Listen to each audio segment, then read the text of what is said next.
Hello, everybody, and welcome to our Emerging Technologies and Creativity Research Lab Speaker Series. I'm really excited today to have with us Dr. Ray Pastore and Dr. Jason Engerman, who are going to be talking to us about eSports in general, but also specifically in education. This is a space that they have both been active in over the years, and I'm really looking forward to hearing and learning more about that. So if you gentlemen can go around and just introduce yourself to the people. Jason, you want to go first, and then I'll just do mine and start my presentation right after? Sure thing. My name is Dr. Engerman from East Stroudsburg University. I am an assistant professor in the Digital Media Technologies Department. Currently, I have the second NSF grant that I know of for eSports, and I'm going to talk to you a little bit about that, but more holistically, I'm going to have a conversation about what's happening across the landscape from a business perspective and give you an idea of how we might consider changing our approaches to research for education in eSports as we into this new horizon. All right, let me start sharing my screen with you guys. While I'm going to talk. Let's see. Can you see my screen? Yeah, yes we can. Okay. And just to warn you guys, my computer's acting a little funky for some odd reason this afternoon. So every time I push a button, sometimes it takes a couple seconds to do something. So we'll see how it works. Hopefully it works just fine. I'll start increasing the size while it probably takes a second. All right. It's doing this. Oh, well, that's okay, actually. And my presentation is not 36 slides, if you guys are seeing my screen. There's a bunch of other slides after it. All right. And I promise I won't be long. Hey, guys, welcome. My name is Ray Pastore. I'm an associate professor at the University of North Carolina, Wilmington. This is my 10th year, finishing up my 10th year as a professor here at UNCW. I previously got my PhD at Penn State University. Prior than that, I was an instructional designer out in the field. I worked for corporate and government agencies doing a number of different things, including a lot of game design. You can see today what I want to talk about is I'm going to tell you guys on the next slide kind of what I've been doing in eSports. But I want to talk about eSports, and the title is A New Pathway for the Instructional Technologist. You can see here on the screen, I have some pictures of various organizations. Those are organizations that have either sponsored me at UNCW or sponsored what I'm doing with eSports at UNCW. One of them is a professional eSports team. Some of them are eSports organizations. Some of them are companies like Mountain Dew or Twitch. And you can see our UNCW eSports logo up on the screen.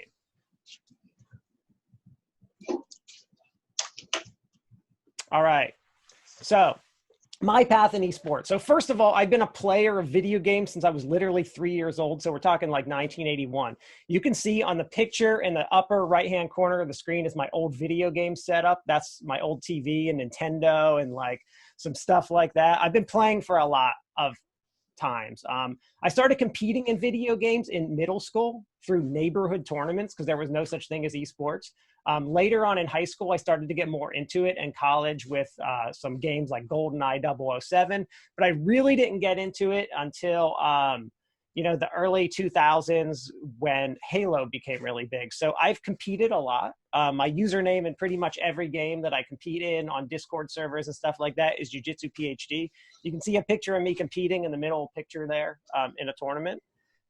I've designed games for both corporate and government entities, games and simulations, real games like real war games, real live simulations, and virtual live simulations. More recently, I started an eSports club over the last year at my university. We had our first tournament this fall. We had 70 competitors and about 120 attendees. Since then, it kind of went from this idea of starting a club to like talking about like arenas and real teams. Our club pretty much grew overnight to by leaps and bounds, just grew exponentially, where we've now had multiple tournaments. I've been invited to do tons of things with the community. It's kind of crazy how it's worked out. I've submitted curriculum on eSports that's going to hopefully start next fall or spring semester.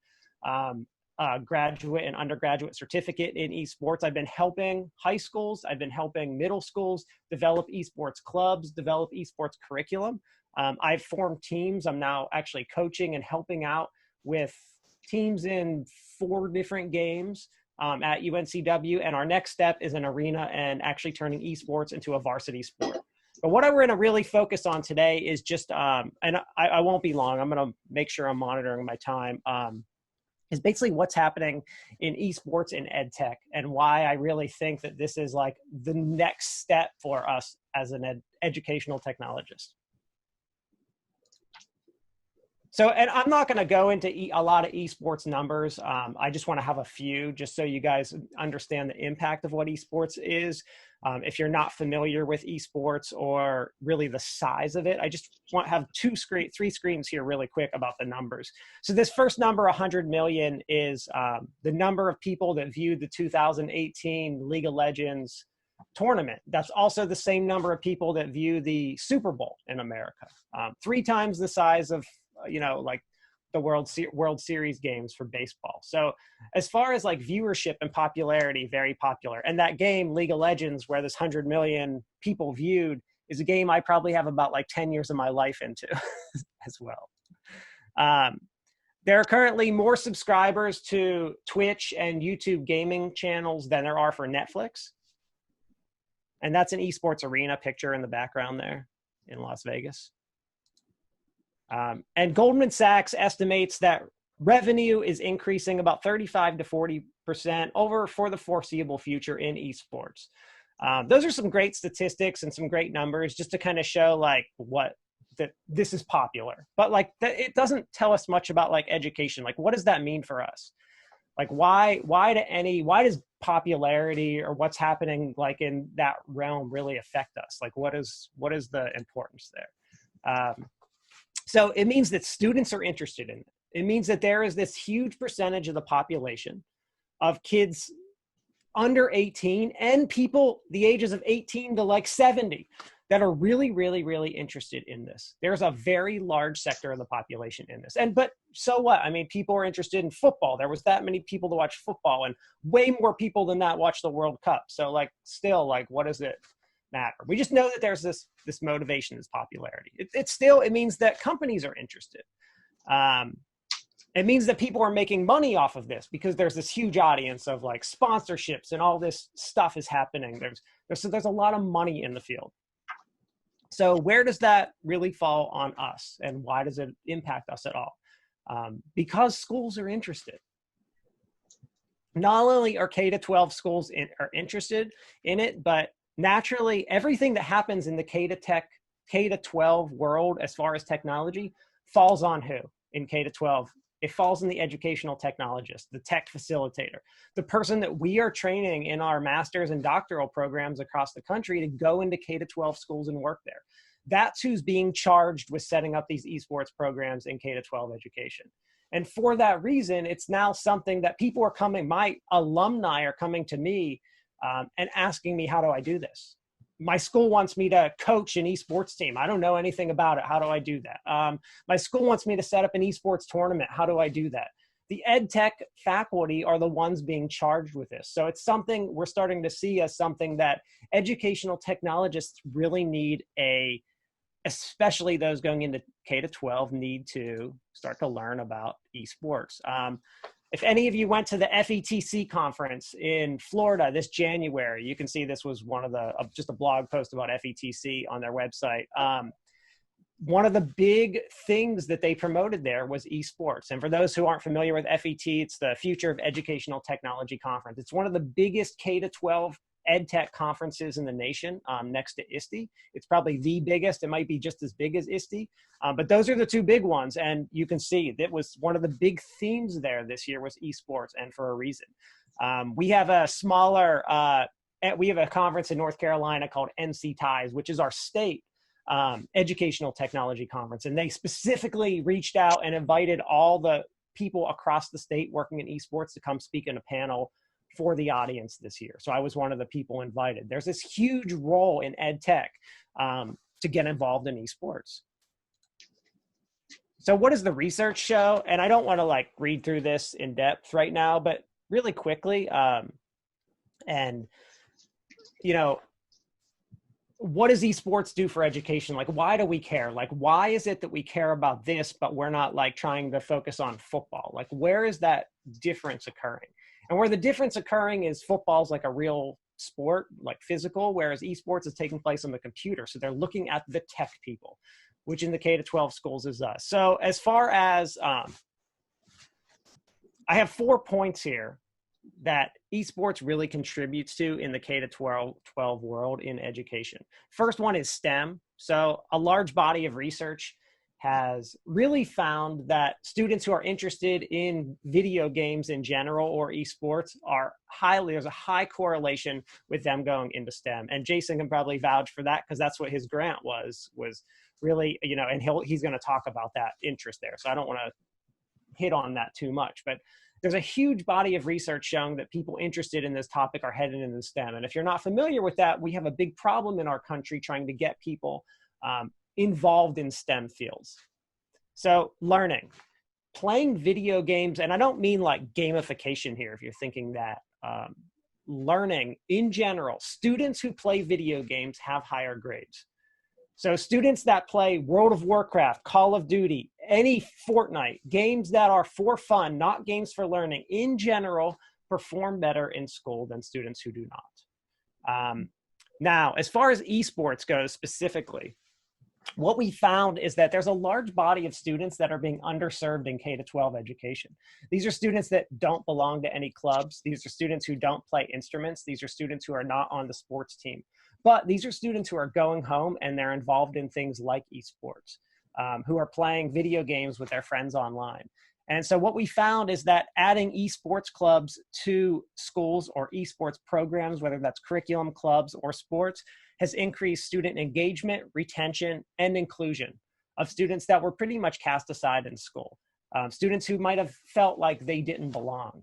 I've had students, my personal students have come to me and said, you know, UNCW, if you're not familiar where we are, we're right on the beach. And they've said, you know, UNCW is a beach school. And I didn't fit in until we had esports at UNCW. I was considering transferring schools.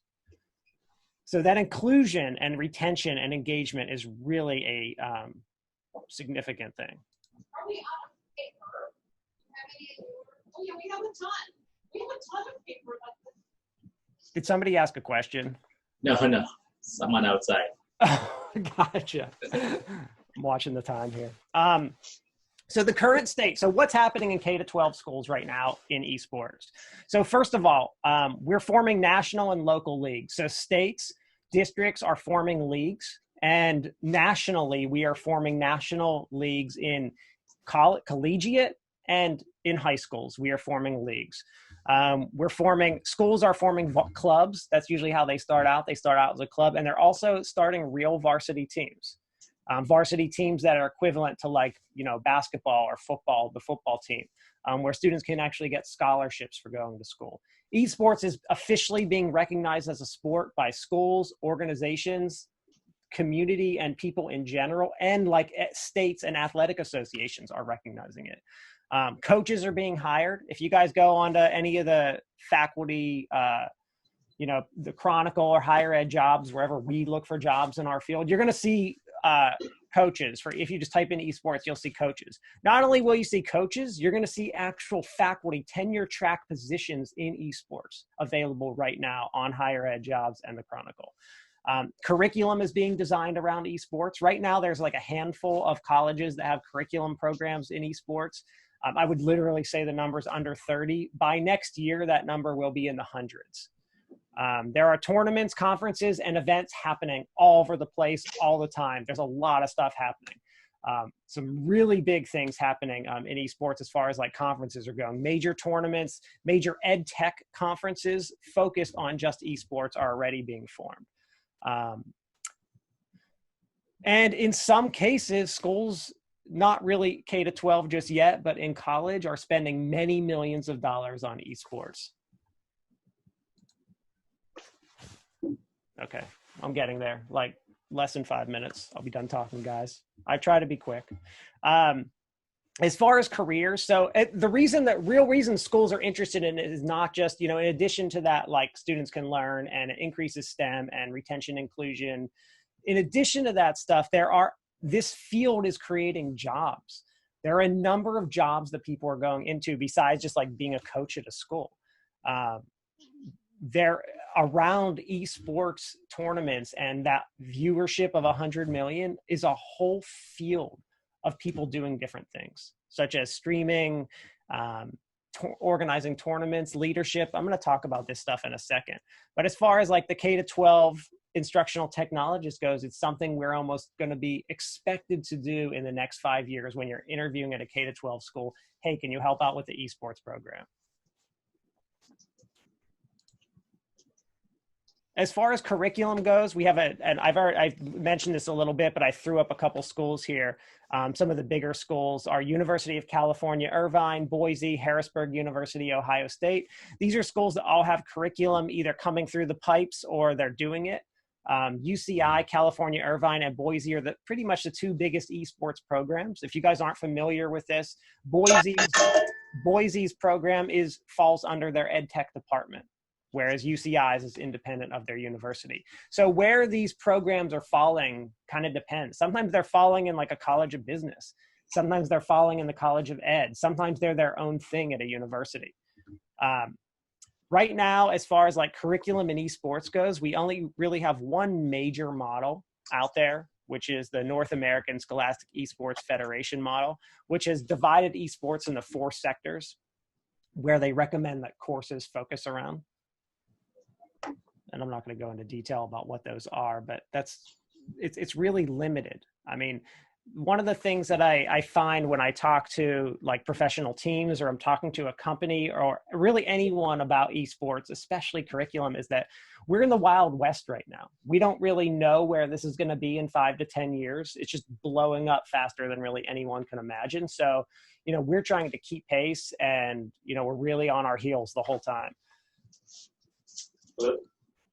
So what I've done is, going back to the screen where I said there are these 4 sectors of esports, it's really difficult to say like, well, how does this relate to instructional technology? Like I see these 4 like titles like content creator or organizer or strategist, and I see like coaches, theory crafters, analysts, but what does that mean to us? Like, how does that relate to our language as an instructional designer?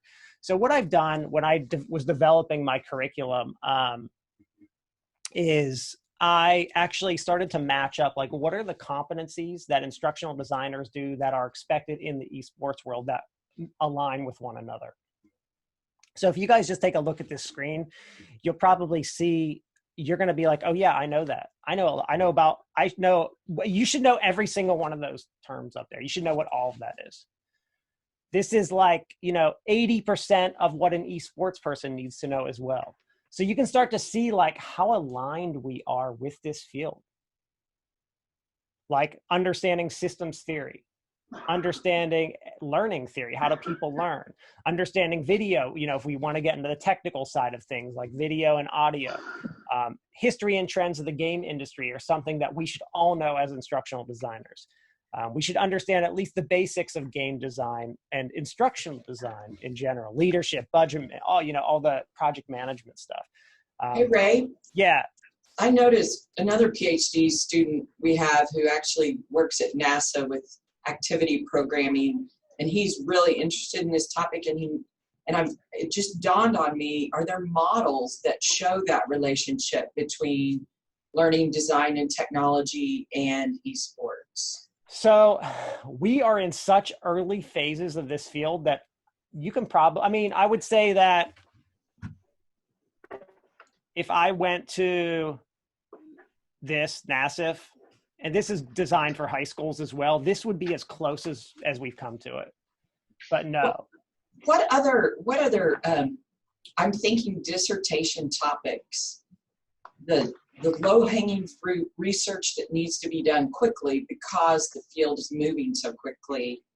What are some of those you can think of? I think the biggest things right now would be the impacts of schools. What are the things that are actually happening? especially in the K-12 arena, because there's a lot of stigmatism when you start talking about games. It's like, 15 years ago when you talked about like converting a class online, everyone was like, no, that's the worst thing in the world. That's kind of how people are about games right now. You talk about gaming in schools or in colleges and people just kind of think that it doesn't belong. So I think that the research really needs to show like what are these programs doing for schools? There's a lot of opportunities for case studies in Oklahoma. There's a lot. The Oklahoma Secondary Schools Association is recognizing an eSports league, and schools in Tulsa in particular have been. So if anybody was interested in case studies, we could definitely hook you up with somebody local. Or John, I'm sure in Houston, Houston ISD probably is involved too. Take notes on these dissertation topic ideas. Right. Yeah. I mean, that's really the big catch. And that was, one of the things that I've spent the last year convincing people in my community and my university and elsewhere that there is a relationship between esports and education whatsoever.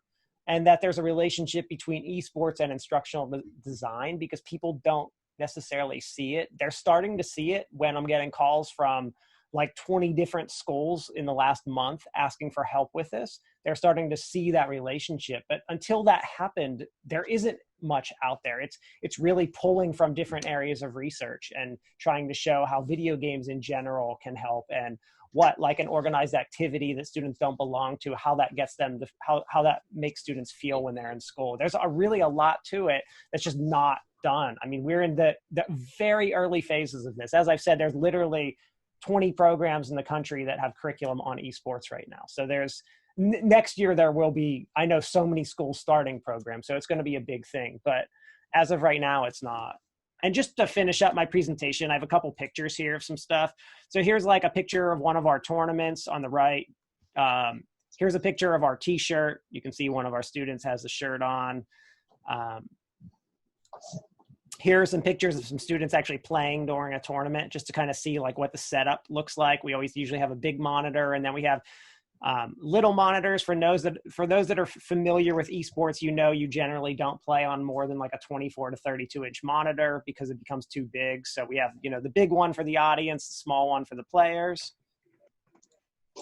These are some of the flyers we've created for our tournaments. You can see our students, we have graphic artists who are creating like our flyers to advertise what we're doing. But this is all stuff that students are doing for free. They're working these events. They're creating these flyers for fun because they're so passionate about the topic. And then finally, this is a picture of my club. I'm right there on the edge. But this is a picture of one of our club meetings. We have a club meeting every week, and to basically discuss like what we're going to do, what's our next steps, how are we planning our tournaments, all that kind of stuff. But that's my end of my 20 minutes here. If anyone, I don't know if we want to wait for questions until Jason's done, or you guys want to ask me anything now. Of course, just in a picture, it's hard to tell, but I wonder about diversity in esports. That might be an interesting thing to look into too. If you were doing a case study with a high school, I'm thinking of Union High School at Tulsa has hundreds and hundreds of kids jumped on immediately. But I'm wondering about the populations that it's attracting, which is interesting in terms of STEM, because we work so hard in STEM to increase the diversity as well. Yeah, it's kind of interesting. I would say that it probably attracts a way more diverse crowd than most other things. It's kind of like the students there's a lot of the students that are interested in like the Comic-Cons, and that crowd is really also attracted to esports as well. But you get like athletic people that are, and one of the cool things about esports is that both men and women compete together. There are actually students with disabilities who are like, and I don't mean like a disability like ADHD. I mean like there are people who like can't use their leg, who can only use one hand, and are competing at the professional level, which is really, really, really amazing. Like it doesn't matter if you have a disability, you can still figure out how to compete at the highest levels in esports right now, which is really cool. But like overall, I'd say, yeah, there's a much higher percentage of men. in esports than women. I don't know why that is. It's not that they're not included and shouldn't feel included, and there are definitely theories of why that is. But as far as like, you know, being invited to and feeling included, as far as what I see in our club and even out there, it just happens to be what it is. But I know like that's part of Jason's research. What he's doing with his grant is really talking about that. So I'll let him kind of talk about that as he wants to with his grant stuff. But that is a hot topic in the field right now, is underprivileged, you know, increasing underprivileged populations, getting them interested in STEM and other fields. Fantastic. Thank you very much. Let's, I have tons of questions, but I will hold them afterwards. So Dr. Engerman, if you'd like to join us and take on over. I also just want to recognize Dr. Newman, who's a faculty in our program, who's online as well. Hi, sorry, I'm doing some work and listening. So, but hello, it's awesome. Jason, you're free to take over and control the screen if you like. Thank you, thank you. That was fabulous. Thank you, Ray. I think that's a great actual start, because a lot of the questions that you had there, I am working on. So let me blow this up. We can see this. We can hear me. Yep. Check, check. Fantastical. Well, it's great to be with you here today. Again, I do want to respect your time, and here that I want to cover. And obviously, we can only go, you know, into like an appetizer level, because there's a lot more depth here in this space. The esports industry has been around for probably almost 20 years in a formal state, even longer than that. It actually started in about 72 with some space games. And then more recently, we've seen a boom. And there's an economic cycle to it that we need to recognize and understand. The boom is coinciding with a great economy. So I come from a bit, I'm getting an echo. I'm going to bring a business perspective, much like Ray. I've worked in corporate, and I'm going to share that a little bit with you. And that corporate sense coming into education is always interesting, because it speaks to the ability to float between the systems. Usually in academia, we get stuck in this academics without the understanding and the implications of how the business world will kind of react to it at times. I'm saying at times, I'm not holistically judging us, I'm just saying at times. And what esports, I believe, focuses us on and enables us to do is really understand those implications in a more overt way. For example, the NCAA tried to take on esports. They tried to say that we're going to bring this into our bellywag. They did that last year. And last year, they found out at the very same time that they weren't interested in it.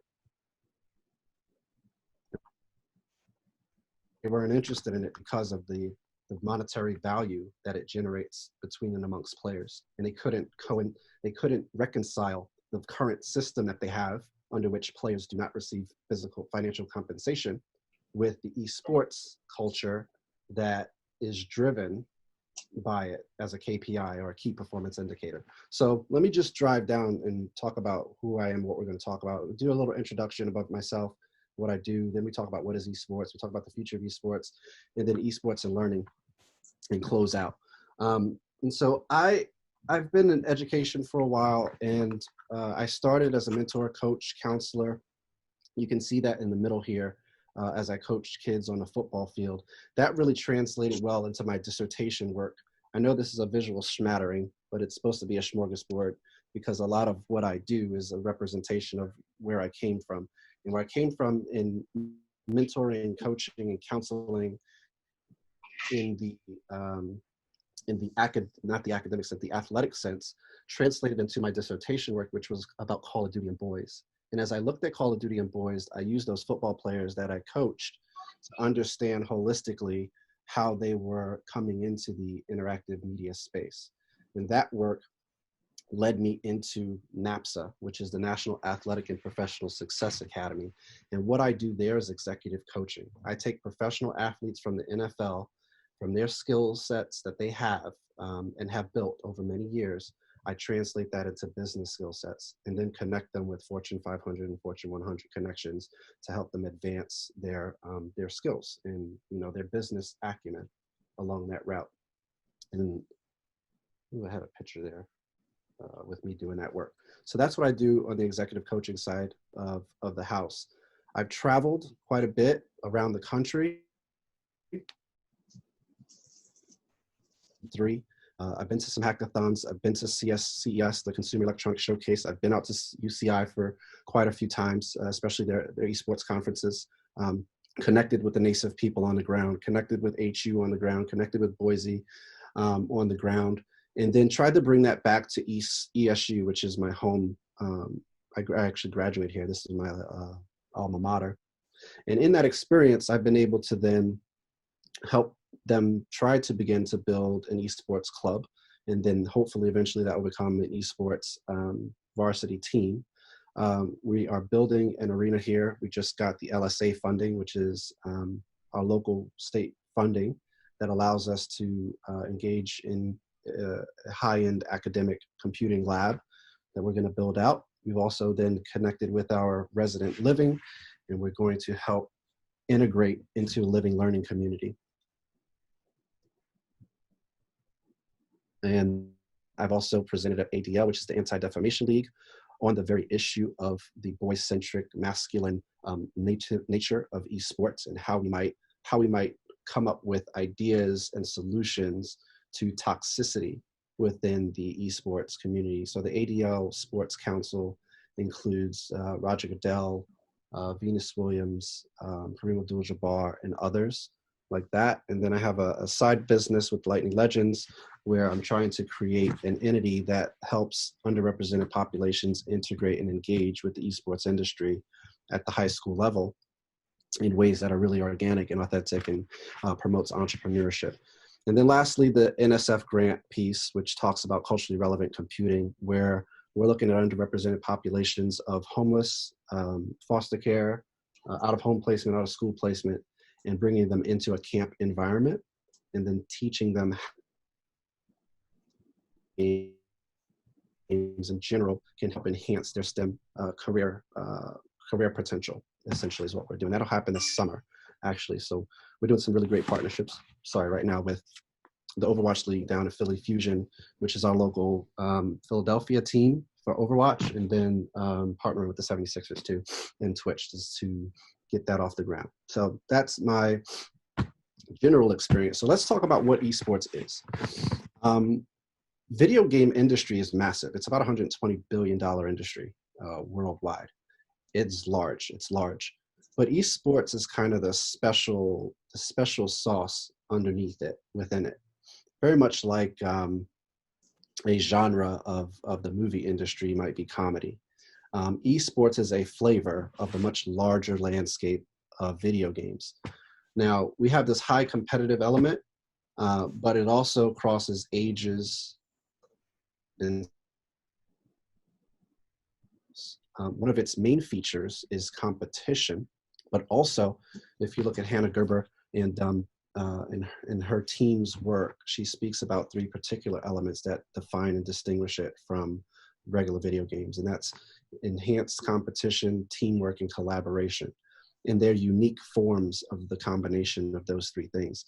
For me, I had to distinguish esports from video games. I've included what I call KPIs, or sometimes they're KPIs and sometimes they're business value drivers. But the business value drivers that are unique and distinct from the video game community, and they include, and this is from the esports community themselves, this is conversations that I've had with people in the industry. It has to have a leaderboard. It has to have paid team salaries. It has to have a league structure. Okay, and it has to be driven by five other value drivers, which are ad revenue, sponsorships, merchandise, and media rights. And so when you combine these things, that's where the esports kind of emerge. But as we have conversations with Manny Anelko, for example, who used to be one of the managing directors at MLG, Major League Gaming, he says that this is not just a movement. It's not just something that we do. It's not just something that Generation Z or Alpha does. It's a social network. Fortnite is a social network. Apex Legends is a social network. Overwatch is a social network. So more than just being something that people do or engage in, it is the place and space where they connect with people that are like-minded and like to do the same things that they do. And that's really powerful because it means that it's more than some superfluous activity that goes on. It's a lifestyle. And this is really evident when we start of the esports industry, right? Whether it be sports game genre, MOBs, first-person shooters, or fighting game community. The fighting game community, in some sense of the words, you know, they will kind of, some of them will battle against the idea that they're an esport, right? They don't even want to be associated. So we need to understand that esports is not just something that we do and some activity that certain people do, but it is a lifestyle. It is a way that they like to live and want to express themselves in the world and connect with other people. So some of the key features of the telecommunication and co-location practices, right? The communities that are built, the team collaboration, the streaming elements that allow us to get to one-to-one synchronous experiences in real time. And that's one of the key features of this new movement of the experience age as well. And so it's not just entertainment, but it is entertainment. And then it's also digital content creation driven. So it's creative driven as much as it is a elements. There are that, but there's also creativity driven. So many people are creating content and contributing to the space. And that, I think, is one of the key elements that really drives ownership of the space. It's my cultural community. It's my space. It's where I belong because I've contributed to it. So these are the types of games that we all involve ourselves with and consider traditional esports because the high competition, some of the online features and environments, and more importantly, the affinity spaces that draw out of these spaces. And again, I talk about genres. Genres are very important because certain people drive through certain genres, and genres are the collections of types of games, whether they be first-person shooters, MOBAs, the fighting game community, or fighting games themselves, or sports games, right, or real-time strategy games. And then we have this new thing called BRs. So these things that are coming together, I am a first-person shooter. You know, Ninja has made his living on first-person shooters. That's where he lives. And he migrates back and forth between first-person shooter types. Halo, that's where he started. Then he moved to Fortnite, which is where we know him now. You know, and he has an easy migration then over to another game, something like a Call of Duty, something like a CSGO or Rainbow Six. He would migrate into that direction for the most part. Not that he doesn't play other games, which he does. It's just that those are the spaces and places where he would most likely thrive in the type of player that he is. So esports is everywhere. And what we need to understand from the business perspective is that the NFL has a piece of it. European football has gotten a piece of it. Goldman Sachs is getting a piece of it. Comcast right here in Philadelphia has a huge piece of it. They're building a $50 million stadium down in Philly, in Center City, Philly. Not only that, they put $20 million into Philly Fusion to buy them in the first place. So they put a $70 million investment into this industry. That's legit. And when we talk about those types of numbers and the $1.5 billion industry that it is, we're talking about people voting with dollars, putting value on it. It doesn't need legitimacy. It already has it. So if we're sitting here as educators thinking that we need to legitimize this entity or movement, we're dead wrong. We're out of our minds because these young people at 16 years old are winning $3 million prize pools. They don't need us. These 16-year-olds and 15-year-olds and 17-year-olds are making six-figure salaries. We have a young lady here who's an influencer. Before she graduated college, she has six-figure salary by partnering. Six-figure salary before she graduates. Our legitimacy is not necessary for the field and this entity from a business perspective and economic perspective to thrive. But we do need to understand that it is underneath an economic cycle. And I'm going to show you some really interesting things that are happening. So where is it in education, right? So the question is, this is it out in the real world, right? Where is it in education? Well, we're talking about 50 plus varsity programs. Big Ten has its own, thing going on. Riot Games also had its own league going on for a spell. D1, D2, D3 is seeing Ontario College Athletic Association. NAIA is the Athletics Association. WAC, NWAC is another one. And National Junior Collegiate Athletic Association. What these represent are institutions buying into the process. These are institutions that are saying interscholastic sphere, our sphere. This is the public sphere. Public sphere saying this is where esports is and important. This also, I guess, the education sphere. So there's a ton of value that the industry is generating. Okay. But the next question would be, well, then where's the real value in jobs and job placement? Well, we can look at many really cool sites like Indeed.com and Monster.com, and Hitmarker in particular is really where the esports jobs are located. Like this is the central location where esports jobs are located. I love how Ray Pastore mentioned higher ed. The Higher Ed Chronicles is putting postings up. But these other spaces, if you go to Indeed.com, you're looking over 500 postings for esports jobs. If you look at Hitmarker.com, it ran up from about 450 just last year, around in September. It had about 450 postings to over 1,000 postings now, over 1,000. And when we did a breakdown of this is what we saw in terms of the positions. We saw about 24% were in marketing and sponsoring. We saw 12% in team management, 32% in STEM, 9% sales, 9% product management and business development and partnerships, right? 32% in STEM. That's huge. That's massive. So we figured that there was a great opportunity to penetrate this area and talk about the opportunities that exist there, especially and particularly for underrepresented populations. And that's what allowed us to really make the argument for the exploratory grant that we received. So I am looking at the time. I see that it's going up. I'm gonna close this out within about a minute or 2 minutes, or 2 to 3 minutes. So the future is going up really quickly. This is me kind of talking about innovation and how innovation kind of just takes off in spurts. About 7 years to come to fruition, but the internet took about 5 to 6, right? Essentially, or 10.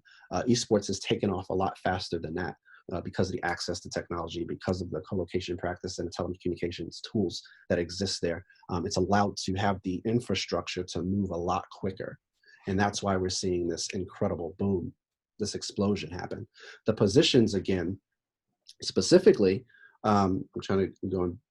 These two should actually be together. But the specific positions, we're seeing them in tech, we're seeing software engineering, IT specialists, interactive media, graphics and design, and web development and content development. Actually, down here is where we feel we can focus our energy as digital media technologists. So this is where we're focusing our energy and our grant activities. Then there are management and reporting that we saw positions. The legitimacy is here. So this is a real job application back in 2013. This was 2000 real job applications for positions, right? And we were just legitimizing the fact that graphic designers and content creators were wanted in the industry and getting full salaries for these positions. And so here's what I think is interesting. And I'm kind of speeding up here because I took my timer a bit early. I want questions. Look, the industry is growing so fast that these opportunities are emerging extraordinarily quickly. This is Super League Gaming. Super League Gaming last year, about April, something like April 2nd, they went public. This is one of the first entities to go public.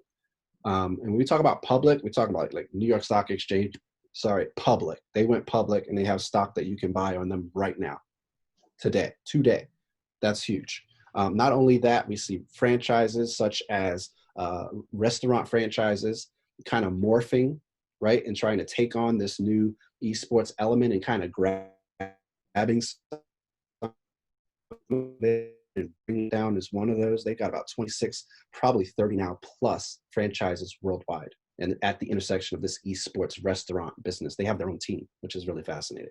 GamerPod, something new and interesting. I just talked to these guys last week. They're fascinating. They actually joined us with our grant. They built a pop-up streaming service, basically. This thing is like a tent. Like in 20 minutes, 2 people pop this thing up and you've got a all-in-one streaming experience wherever you are. Incredible. These guys here, GameCo, are a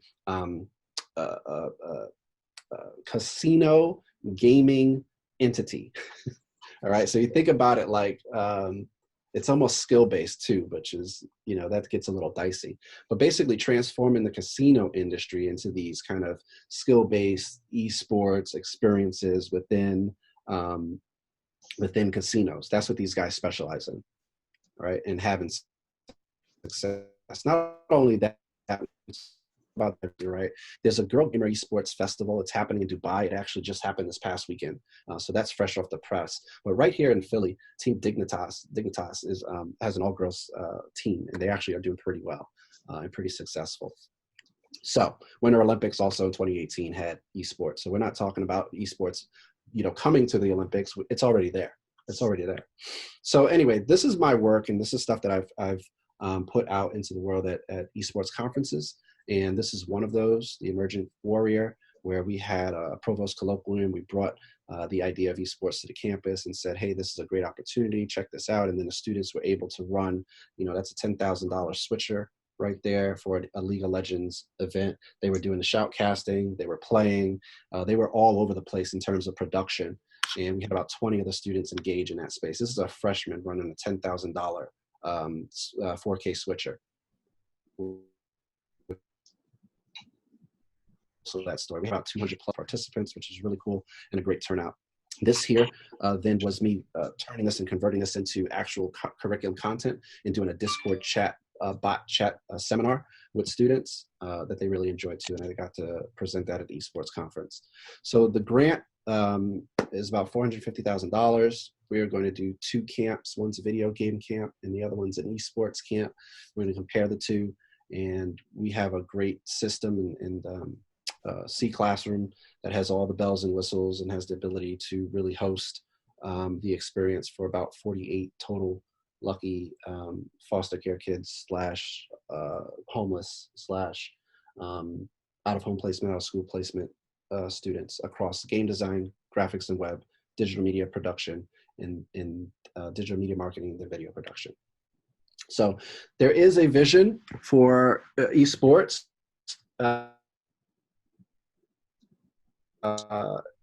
Interscholastic. We have to have digital media marketing. We have to have entrepreneurship. We need to have computer science, communications, all coming together to really showcase the potential for esports as not just something that we do, but really a way of life for digital, you know, quote unquote, a digital native environment. I know that's a hot topic right now in terms of terminology, but these kids grow up in a digital environment, and so this is where they reside. And so you asked the question of what might this look like, and this is NASIF's visual drawing. I just wanted to show it to you. And the work that they do with Steinkuhler and Anderson, but this is a visual of what the intersection of interscholastic activity and curriculum might look like. And there are many others that have different versions. Actually, I'm building a certification right now for our class. I did a lot of talking. There's a lot there. Apologize for going so long, but that is what I have for now. Thanks for letting me babble. And what I do want to do is I want to open up for questions that you might have. I'm going to stop share. Well, thank you very much, both Jason and Ray, for your thoughts. I'm going to open it up for conversations. Jason, I wanted to ask you about, I started life out as a basketball player and coach, and I see the connections between coaching physical sport, well, that's not the right word, you know what I mean, an athletic sport and teaching and life skills and those connections easily. how do you, and I hear Ray saying that he articulated well the connection between instructional technology, educational technology, and eSports. Has there been a lot researched on, or what do you know about making that jump comparison? Or should we even be comparing eSports to athletic events? Should we be comparing it to learning? When you popped up the curriculum logo a while ago, I was picturing in my head a K-12 curriculum that had standards for learning associated with different games. I don't know what that question is. Maybe just comment. Yeah, I think is it valuable worth our time comparing the electronic or the digital e-space coaching and learning to the physical? The answer is hard. I don't know. I think as people that are curious, I think you should follow that curiosity wherever it leads you, and then generate knowledge. And that's the task of, PhDs, and EDDs too, is to follow the passion of where the questions lead you, and generate new knowledge about relationships across learning. For me personally, and I think it depends on your end goal. For me personally, I would not be interested in that work because coming from athletics, coming from that background, I've competed nationally at a very young age. I've coached and been success coaching the physical sports, from basketball to swimming to snowboarding. I've done a lot of that, and I know the relationship across those in terms of optimizing performance. And out of the Penn State degree, we're learning performance systems. So we're about optimizing human performance. And so optimizing human performance for me at the end game is about having underrepresented populations being able to support themselves and sustain themselves in real ways. So for me, all of my energy is focused on getting those that don't have the access and the tools and the skills to optimize their own performance by way of citizenship and participation. So that's entrepreneurship. And for me, it's economic and financial stability. That's my focus. So looking at the question of, for me, and I'm going to kick this to Ray because he can, shed some light on this.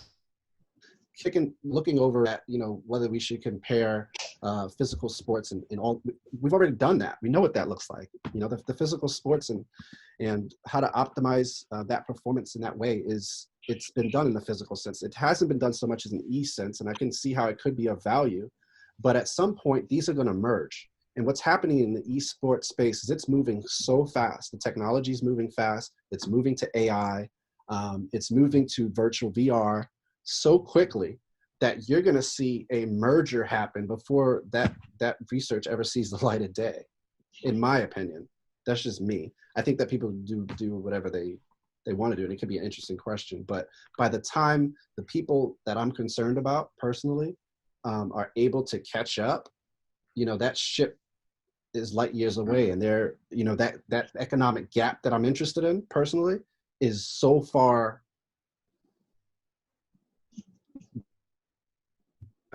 and that's why we need to start having a conversation of new ways of approaching research in this space. Because the analogy would be that you're trying to catch a bullet train with a bite. That's the analogy. That's the best way I can articulate what I'm trying to say to answer your question. Thanks. Yeah. That's a good question. It was a great question, a hard question. Yeah, Ray, what do you think? What are your thoughts?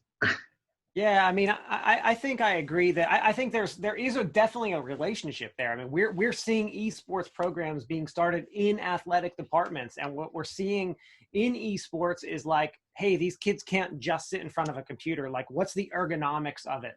Sitting down, I'm sitting in a computer. Is this chair comfortable? Is this good for my back? How do I stretch? What is the athletic component? And it is there. There is that piece of it. What is healthy? What should an esports player be eating, like, so that they're energized? Should they be just drinking like energy drinks 24/7? And so there is that like health and athletic aspect to it, but like esports is definitely like a different field. Like athletics can't just come in and do it because it's all the tech and the streaming, and it's like this whole different like community. I mean, it really is its own different thing, as Jason said. Like it's different. Yeah, we can take best practices Yeah. and like move them over, but yeah, they are two different worlds. Now they'll merge eventually. I think that they are merging even in and of itself.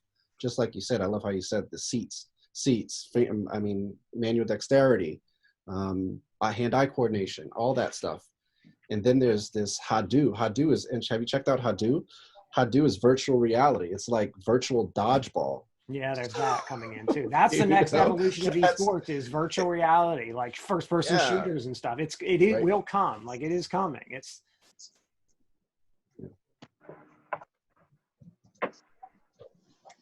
Guys, questions, comments?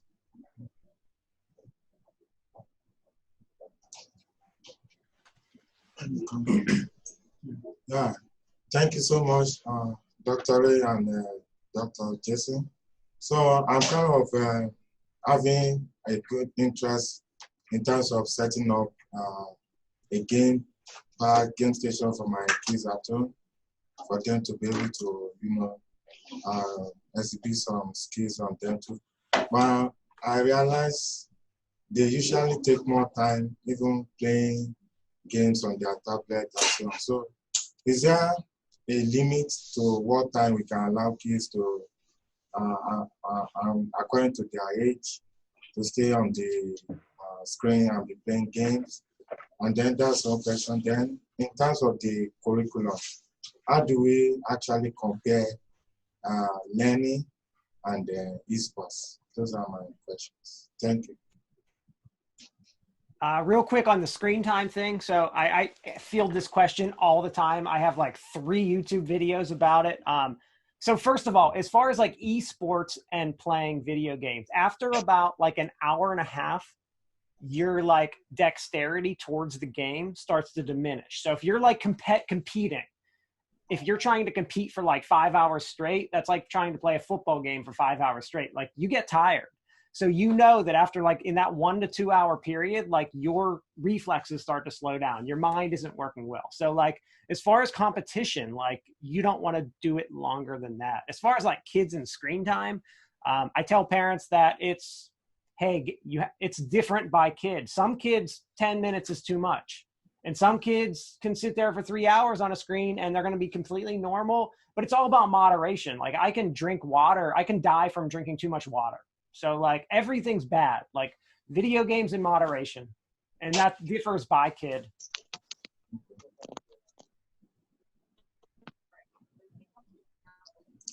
Thank you. Yeah. What was the second part of the question? He answered the first one perfectly. I agree. But what was the second part? You had a second part to that question. Yeah, the curriculum aspect. I want to know more how the comparison between the normal curriculum and esports curriculum. Great question. Ooh, I love it. That excites me.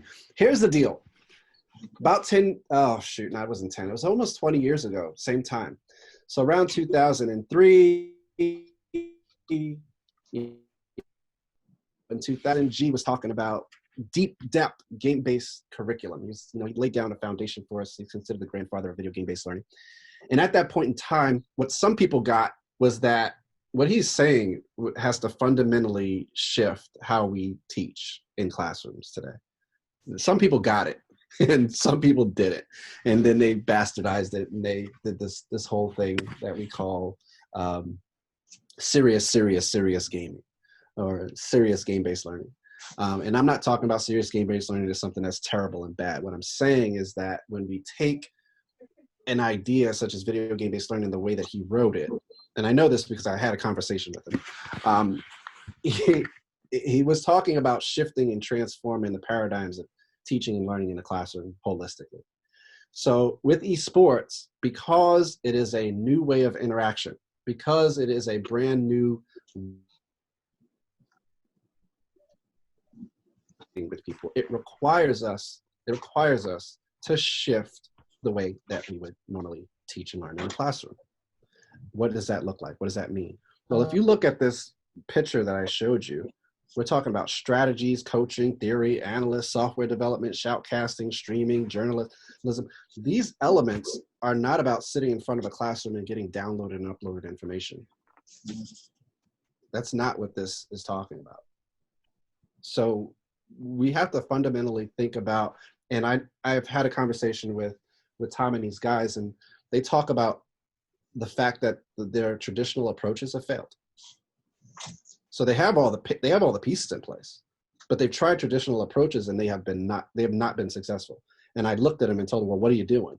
So, we're trying to put this in the classroom, build it like curriculum.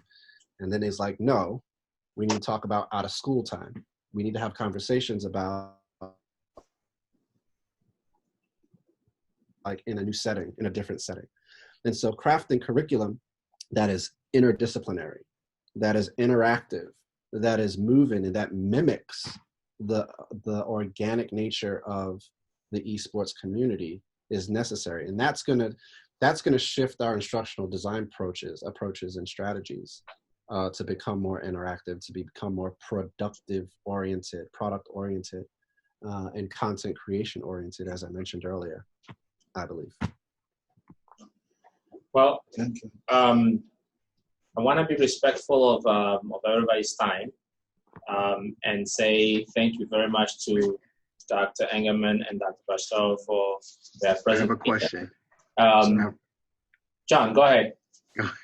I'm sorry, I've had a lot of connection issues over here. But one of the questions was, you had brought up esports doesn't have to legitimize itself, but thinking, how do you legitimize it in front of school districts to get them to buy into the viability and how it can impact kids K through 12. What are your thoughts on how to do that? Because one of the activities that we have here at NASA is working with some underrepresented schools, and the partnership that they have with NASA. They actually talked about that, and ironically, we had a conversation about them forming esports teams and looking into it. But I think selling it is going to be the hard part to some degree. Dr. Pastore, take it, and I'll follow up. Yeah. So Jason's comment about it doesn't need to legitimize itself. He's talking about industry there. It doesn't. Right. It'll pass us right by, and it already has. It'll pass us right. They don't need us for esports to be successful. It's successful without colleges, and that's, but where you're talking about, like, how do we sell this in the K-12 arena? That's where we have to start bringing in that resurch and showing, like, well, this is how it increases STEM, and this is how it can help with student learning, and this is how it includes students, especially students from like disadvantaged populations that can really benefit from this. And you have to bring it as that. Like, I can't. So just let me give you an example. I can't walk into a school district and start talking about numbers. I can't say 100 million people watch this and the revenue of esports, because they don't care. Right. Now, there are certain people at that table that care about that, and I need to bring those numbers to them individually. But like in general, like I'm bringing this to a college of education. Those aren't the type of things they care about. Now, the College of Business does. Absolutely right. But like the College of Education cares about the learning component, and that's what I have to bring. Right, and how it eventually will impact test scores. But we are going to have a big impact. Learning. Yeah, I mean, we're going to have a big impact in esports. Like, they need, like, as soon as they want, I mean, the high schools, they need us. Like, it's the Wild West right now, and there's so much disorganization among leagues, among things that are happening, and it's going to all come together and like work out. But it's like everyone's like fighting for their piece. There's rich people buying teams. There's rich people starting leagues. There's all kinds of different tournaments happening. I mean, it's really interesting to watch the chaos of it. And ironically, it's working. A lot of it's working. So is there a format or a structure set up for K through 12 and how to set it up, or is that still something that's kind of there's getting stuff off out the there. ground? Like if you look at Yeah. NASIF, so the picture you actually see on the screen of Jason's, the Mhm. NASIF, that's one of the slides I showed as well. They have like a whole template for high schools. Okay. They're a really good resource for high schools. They have a whole template. They have a high school league. You can sign up for them. They have a bunch of material, but like even like with my club, like we joined a bunch of the collegiate leagues, and they help support us. Like they send us a bunch of materials. Here's what clubs look like. We're dealing with NACE, which is the National College Organization, and like they'll set us like here's example rooms of here's the technology you should have. Here's how much it costs. Here's a presentation to sell this to your college. There's a lot of information out there that's really going to the organizations, and they're providing that to you. But in education, yeah, you got to sell them on the learning and stuff. Right. So, okay. So All this right. is NASIF. Also look at HSEL, which is High School Esports League. They have some really great. HSEL.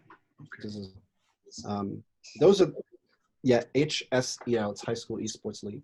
NASIF is the go-to. Got it. They're nonprofit. They're nonprofit for the most part, and they have the biggest. They got the heavy hitters. Let's put it that way. The heavy hitter partnerships, out there at Silicon Valley. Here's what I would say quickly on that is that if you want to convince anyone of anything, you just have to convince them that you're on their team. And so in order to be on their team, you probably in underrepresented populations need to talk about three things. The first is attendance. You need to talk about how this could improve and enhance attendance rates, because you can set the standards on the club membership with attendance. The second is engagement. And then you need to say engagement to what? And if you're pointing them in the right direction, it would be engagement to STEM, right? Or engagement to math, or engagement to technology, engagement to fill in the blank. And the third thing is numbers. Okay, how many? Number 100, that's a big number. How many kids do you have in the Bellywig that are joining, right? How many are there? So those three things are selling points, I think, when you talk about underrepresented populations that are really important, because they need metrics, right? And so attendance is one, truancy is a huge deal with underrepresented populations. We know that. So get them there. Ooh, look, the kids are here. Why are they here? Exactly. Oh, because we have this club that they belong to. The second thing, I can attest to that, because when I was in the classroom, I did do like robotics and chess club, and those got those kids that weren't into physical, athletics and stuff like that. Right. So, and I could relate to those kids because I really wasn't a sports kid like that. I didn't play athletic sports. So, yeah. And those numbers will then tell the story too. If you've got 50 kids that are showing up. Definitely. That are doing fill a blank, and everything else is on top of that, because then you start to say, here are leadership positions that they've taken on themselves, and those types of things we know translate into they're here more. I don't have to go chase them down anymore. Right. They're engaged in STEM activities, Title IV. Go get after that Title IV and start saying, well, this is, Title IV activities, and they're doing 3D printing, and they're doing finance and accounting, and they're doing what are the other graphics and web. They're doing these things that are outputs and outcomes, or they're doing IT, or they're doing computer, hardware, the activities. This is what I'm doing with Lightning Legends right now in Philadelphia. And when I stepped and had a conversation with their superintendent, it was, they saw me as a vendor, and we weren't ready to be vendors. We weren't ready to solve those problems that they needed until I had data that backed it up.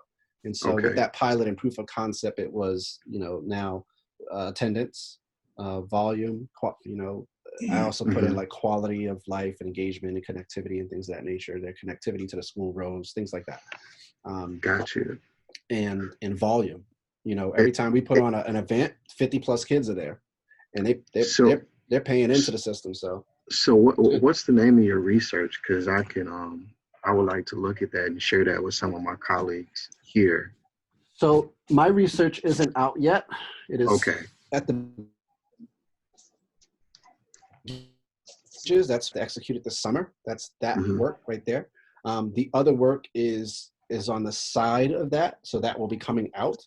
Okay. But I could send you some of my colleagues' work on stuff. So I'm gonna I'll send you these guys' work. So Steinkühler and Anderson, they've got some stuff about STEM and entrepreneurship, and then Hannah Gerber's got some stuff about API data and camps that really could help out too. I'm not sure who else's work that I'm aware of that works at the intersection of esports STEM. Now we have video game based learning in STEM. We've got tons of that stuff. But esports, we need esports STEM. That's a little bit different. So that stuff will start coming out. Someone hit me with the chat box. Okay, yeah, John, I got your information. Yeah, I'll send you some stuff. I'm sending you 2 different ones.